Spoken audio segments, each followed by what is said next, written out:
يذكرون في الدنيا والآخرة ويسألونك عن اليتامى قل إصلاح لهم خير وإن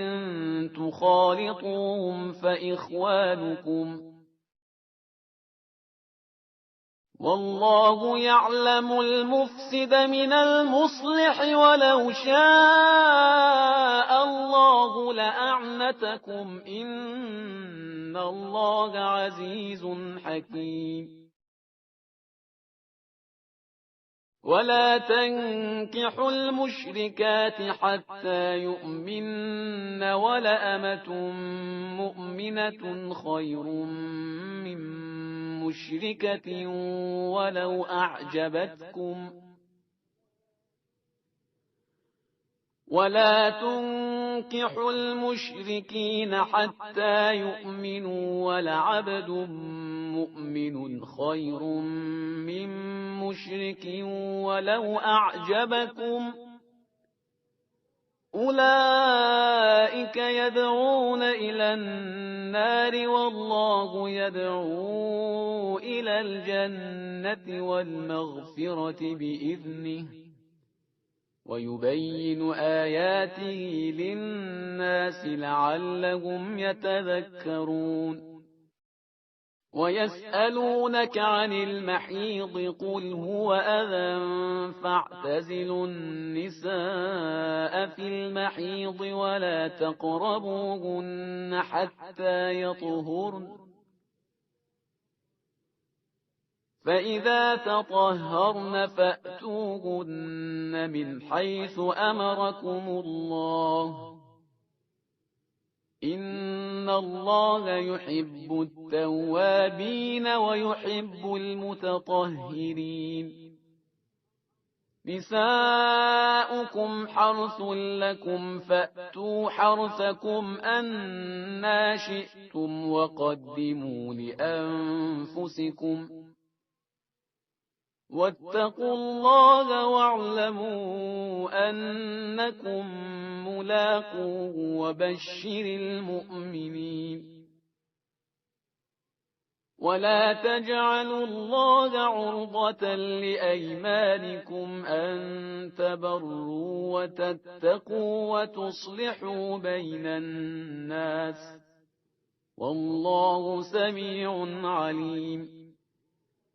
لا يؤاخذكم الله باللغو في اعوذ باللہ من الشیطان الرجیم بسم اللہ الرحمن الرحیم الحمد للہ رب العالمین والصلاة والسلام علی اشرف الانبیاء والمرسلین واہل بیتہ الطیبین الطاہرین اما بعد سورہ مبارکہ بقرہ آیت نمبر 220 سے 224 220 سے لے کر 224 تک. یہاں آغاز میں پروردگار عالم نے اس صفحے پر ایک تو پچھلی آیت جو تھی وہ مکمل ہو رہی ہے جو انفاق کے بارے میں تھی کہ جہاں تفکر کی بات تھی کہ شاید تم لوگ غور و فکر کرو دنیا میں بھی اور آخرت میں بھی. اس کے بعد جو اگلا سوال ہے یسألونک عن الیتامى، اے حبیب آپ سے سوال کرتے ہیں یتیموں کے بارے میں، یعنی جس کا نابالغی میں باپ کا سایہ سر سے اٹھ گیا اصطلاح شریعت کے اندر اس کو یتیم کہا جاتا ہے. پروردگار عالم فرماتا ہے کہ ان کے معاملات کی اصلاح کرنا یہ اچھا ہے، اور اگر تم ان کے ساتھ منگل ہوتے ہو، ملاقات رکھتے ہو، مکس کرتے ہو، ایون اپنے پاس رکھتے ہو تو وہ تمہارے بھائی ہی تو ہیں. یعنی اگر سوسائٹی کے اندر کوئی ایسا نظر آئے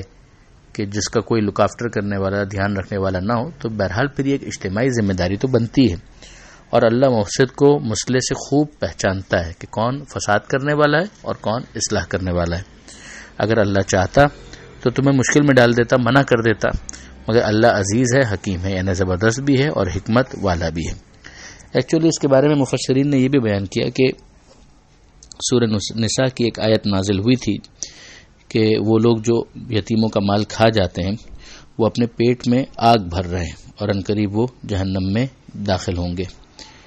تو یہ جو یہاں پر تنبیہ کی اس کی وجہ سے بعض افراد نے احتیاط میں اس حد تک جانے کا سوچا کہ پھر ہم یتیموں کے معاملے کو بالکل ہی اپنے سے دور رکھیں کہ کہیں ایسا نہ ہو جائے کہ کوئی ہماری طرف سے لغزش ہو جائے. تو اس کو یہاں پر کریکٹ کیا جا رہا ہے کہ تمہارے ذہن میں اگر یہ خیال آ رہا ہے تو اسلام بہرحال تم سے یہ بھی نہیں چاہتا، ورنہ تو یتیموں کا معاملہ بالکل ہی بگڑ جائے گا. تو ان کو تو ان کے جو مال ہے اس کی بھی اصلاح کی ضرورت ہے، اور ان کے جو اخلاق ہیں ان کی بھی اصلاح کی ضرورت ہے. تو کسی بزرگ گارجین کی سرپرست کی بہرحال ان کو ضرورت ہے، اور اگر فارمل کوئی ان کا سرپرست نہ ہو تو پھر یہ اجتماعی ذمہ داری معاشرے کی بنے گی. پھر اس کے بعد جو اگلی چیز یہاں پر بیان ہو رہی ہے اس صفحے کے اوپر، وہ نکاح سے متعلق ہے کہ مشرک عورتوں سے نکاح نہ کرو جب تک وہ ایمان نہ لے آئیں.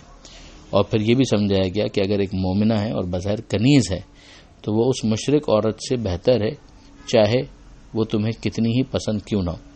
یعنی ممکن ہے کہ وہ بہت خوبصورت و حسین ہو، لیکن اگر ایمان کی دولت سے آری ہے تو پھر اس کا شرک وہ اتنا خطرناک مسئلہ ہے کہ اس کی وجہ سے اسے نکاح میں مت لو اور اس سے شادی مت کرو. پھر اس کے بعد کہا جا رہا ہے کہ اور مشرکین کو بھی اپنی لڑکیاں مت دو، یعنی اپنی بیٹیوں کی شادیاں یا جو تمہارے زیر کفالت ہیں ان کی شادیاں ان کے ساتھ مت کرو یہاں تک کہ وہ ایمان لے آئیں. اور پھر یہ سمجھایا گیا کہ دیکھو اگر مومن ہے لیکن غلام ہے تو وہ بہتر ہے اس مشرک سے کہ چاہے تمہیں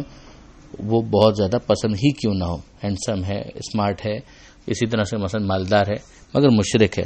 تو عبد مومن یعنی مومن اگر غلام بھی ہے، اب اس کا مطلب یہی ہوا کہ غلام تو بالکل ہی نیچے کا معاملہ آ گیا، غریب ہے لیکن مومن ہے، تھوڑا سا اسمارٹ کم ہے لیکن مومن ہے، تو یہ اس سے بہتر ہے کہ جو مشرک ہو اور تمہیں بہت زیادہ پسند ہو. اب اس کے اندر ایک فقہی بحث یہ بھی ہے کہ یہاں پر مشرک اور مشرکہ اس کا دائرہ کتنا وسیع ہے. کیا اس کے اندر بت پرستوں کے علاوہ اہل کتاب بھی شامل ہو جائیں گے؟ ظاہر ہے کہ ایک فقہی بحث ہے کہ جس کا اپنا مقام اور میدان ہے، اور فقہا کی کتابوں کے اندر اس کو دیکھا جا سکتا ہے. کئی فقہا نے بہرحال یہ رائے اختیار کی ہے کہ اہل کتاب جو ہیں وہ اس میں شامل نہیں ہیں، اور اہل کتاب کی خواتین کے ساتھ اگر مرد چاہیں تو بوقت ضرورت شرائط کے ساتھ پھر وہ متع کر سکتے ہیں، کہ جو کہ نکاح موقت یا ٹیمپرری میرج ہوتی ہے، عارضی شادی. لیکن اگر نکاح دائمی کا مسئلہ ہو تو وہ اس کی بھی اکثر فقہا اجازت نہیں دیتے.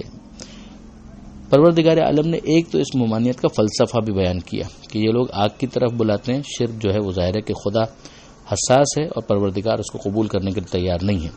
اور اللہ جو ہے وہ تمہیں جنت کی طرف اور مغفرت کی طرف بلاتا ہے اور اپنی آیتوں کو تمہارے لیے تمام انسانوں کے لیے واضح کرتا ہے، شاید وہ اثر قبول کریں. اب اس کے بعد جو بحث آگے بڑھتی ہے تو اس کے اندر خواتین کے جو مخصوص مسائل ہیں ان میں سے ایک مینسس کا یا حیض کا جو مسئلہ ہے اس کے حوالے سے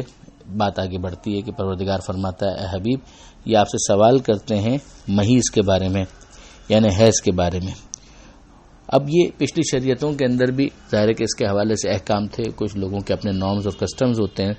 تو اس کے اعتبار سے لوگ چل رہے ہوتے ہیں. تو پیغمبر اکرم سے یہ سوال کیا گیا تو پیغمبر اکرم نے سمجھایا، حکم یہی تھا پیغمبر کو کہ حبیب ان سے کہہ دیجئے کہ یہ اذن گندگی ہے، اور حالت حیض میں یہ جو پیریڈز ہوتے ہیں اس میں اپنی ازواج سے اپنی خواتین سے الگ رہو اور ان کے قریب مت جاؤ. قریب مت جاؤ سے مراد ازدواجی تعلق نہ یہ کہ ہاتھ لگانا بھی منع ہو گیا. ان کے قریب مت جاؤ یعنی ان سے ازدواجی تعلقات قائم نہ کرو جب تک کہ وہ پاک نہ ہو جائیں، اور جب وہ غسل کر لیں طہارت کر لیں تو پھر اس کے بعد ان کے پاس اس طرح سے آؤ کہ جیسے اللہ نے تمہیں حکم دیا ہے. اب اس کے اندر وہ سارے احکام آ جاتے ہیں، مثلا 4 ماہ سے زیادہ کی تاخیر نہیں ہو سکتی ہے شوہر کی طرف سے کہ وہ ازدواجی تعلقات کو قائم ہی نہ کرے. اسی طرح سے مثلا ماہ رمضان کے اندر ممانعت ہے کہ روزے کے دوران ازدواجی تعلقات قائم نہیں ہو سکتے. حالت احرام کے اندر جب تک احرام چل رہا ہے حج یا عمرے کا تب تک ازدواجی تعلقات پر پابندی ہوتی ہے. اعتکاف ہے تو رات میں بھی پابندی ہوتی ہے اور دن میں بھی پابندی ہوتی ہے. تو یہ وہ احکام ہیں ان کی طرف متوجہ کیا جا رہا ہے کہ ان کے پاس پھر اس طرح سے آؤ کہ جیسے اللہ نے تمہیں حکم دیا ہے. اللہ یقیناً توبہ قبول کرنے والوں کو اور پاک صاف رہنے والوں کو پسند کرتا ہے. پھر اس کے بعد مزید سمجھایا گیا وہی ازدواجی معاملات کے حوالے سے کہ عورتیں تمہاری کھیتیاں ہیں، یعنی جس طرح سے ایک انسان اپنی کھیتی میں داخل ہونا چاہے داخل ہو سکتا ہے، اسی طرح سے اس بات کی اجازت دی گئی ہے کہ ایک شوہر اپنی بیوی کے پاس جا سکتا ہے اور جو جنسی معاملات ہیں ان کو وہ کر سکتا ہے اور جائز لذتیں بھی حاصل کر سکتا ہے. تو اب یہاں پر اسلام مناسٹسزم کا یا رہبانیت کا دین نہیں ہے. ایک مرتبہ پھر ہمارے سامنے آتی ہے یہ بات کہ بہرحال جو جائز معاملات ہیں اس کو پھر اسلام نے قطعاً پابندی نہیں لگائی بلکہ انکریج کیا ہے. تو اس میں ایک دوسرے کی سہولت کا خیال رکھتے ہوئے میاں اور بیوی ایک دوسرے سے لطف اندوز ہو سکتے ہیں، جائز جنسی تعلقات قائم کر سکتے ہیں، اور اس میں کسی قسم کا کوئی مسئلہ نہیں ہے. اور پھر یہ بھی کہا گیا کہ اپنے مستقبل کے لیے سامان کر رکھو. اولاد کو حاصل کرنا وہ بھی یہی طریقہ ہے کہ انسان شادی کرے اور اس کے نتیجے میں خدا اسے اولاد عطا کرے. اور اس کے بعد یہ بھی کہا جا رہا ہے کہ اللہ کا تقوی اختیار کرو اور جان لو کہ تمہیں اس سے ملاقات کرنی ہے. آخرت بالآخر تمہارے ذہن میں ہونی چاہیے، اور جو مومنین ہیں ان کو خوشخبری اور بشارت دے دیجیے. آخری بات جو اس صفحے کے اوپر ہمیں نظر آتی ہے وہ یہ ہے کہ اللہ کو اپنی قسموں کے لیے تختہ مشق مت بناؤ. بات بات پر قسم کھانا اور اس کے ذریعے سے اچھے کاموں سے بھی رک جانا، یہ ایک کام مت کیا کرو. اپنی زبان کو کنٹرول میں رکھو. ایسا نہ ہو کہ ان قسموں کی وجہ سے تم نیکی کے کاموں کو، تقوی کے کاموں کو، لوگوں کے درمیان اصلاح کے کاموں کو ترک کر دو. مثلا کبھی انسان غصے میں آ جائے اور وہ قسم کھا لے کہ اب میں اس کے معاملے میں کبھی نہیں پڑھوں گا،